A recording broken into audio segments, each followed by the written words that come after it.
Kailash Chandra Volume 24, Transcription number 510. Get ready. Start. Mr. Deputy Chairman, Sir, this discussion has come at an appropriate time when people in this country are very much concerned about the future of the press, its structure and its freedom, and therefore I welcome this opportunity to say a few words. I think that there is a good deal of misunderstanding, rivalry, and tension between the parliament and the press, and this misunderstanding exists on both sides of the house. The usual attitude among the politicians is that if a newspaper supports their party, then it is independent, and if it criticizes their party, then it is the mouthpiece of the monopolists. Well, sir, it is not as simple as that. We all know that many parties, when they have been in power, for instance, the DMK, the CPM, all these parties have harassed newspapers when they have been in power. Sir, this is not a situation that is new to India. It exists in all democratic countries. To some extent, it is inevitable, and we have to learn to live with it. The tension and the rivalry arise mostly because some of the functions of the press and the parliament overlap. Also because the two institutions to a great extent depend on each other, and this results in a certain amount of resentment. There is also the fact that the press has a function to be a critic of the government, a watchdog of the government as well as of the political parties. And this is often misunderstood as hostility. But in our situation today, where we are still building a democracy, where democratic institutions have to be built up and sustained, and where our freedom has to be maintained, I think it is essential to create rather more cooperation and understanding between the press and the parliament.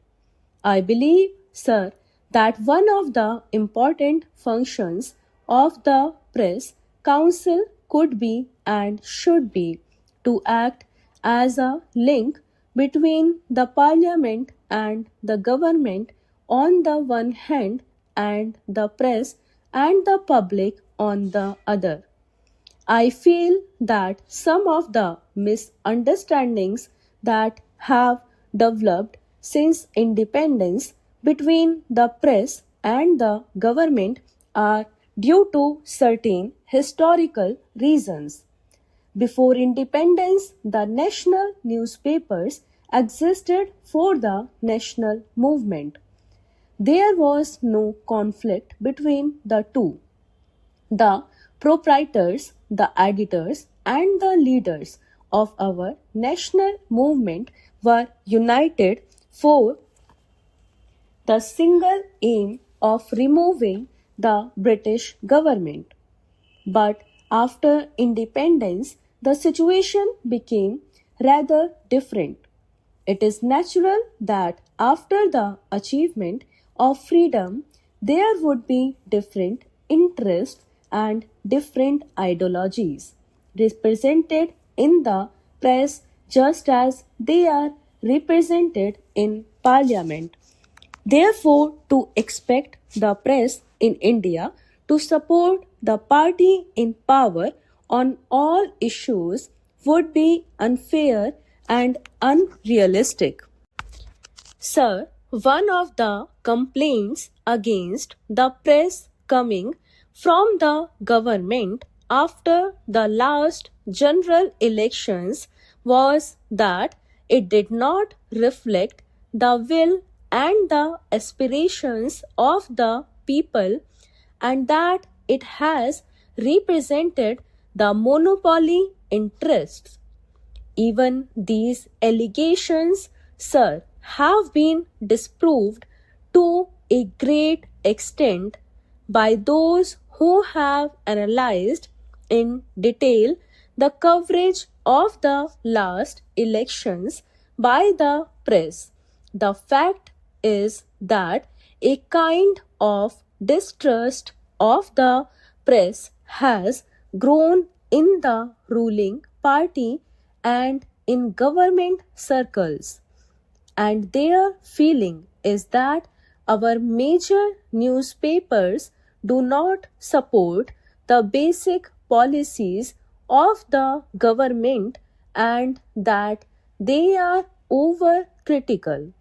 Sir, I would like to say this: if the charge against the press is that they are dependent to a great extent on big business and that they are out of touch with the vast masses of the people, there is some truth in it. But can't it be said about many of our political parties? Can't we say that the Congress party has links with big business? Who can deny that many of our parties often lack a touch with the masses? So, sir, the press on the whole reflects what happens around it, and its situation is very similar to that of most of our political parties and of our political system.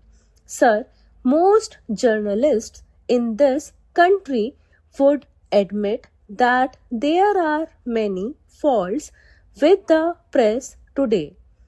One of the major faults which the members of the press have themselves repeatedly pointed out is that they are not in touch with the large rural areas in the country, and they tend to cater largely to urban middle classes.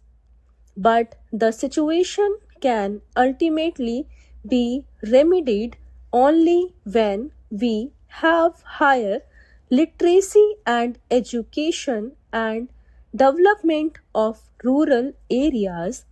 Again, it must be conceded that the freedom of the press today is inhibited by the fact that it is run by large business houses and commercial and other interests often impinge on the freedom and integrity of the editor and the journalists who work with him. So, we all agree that freedom of the press should be strengthened. The government, the journalists, and the public are all agreed on this.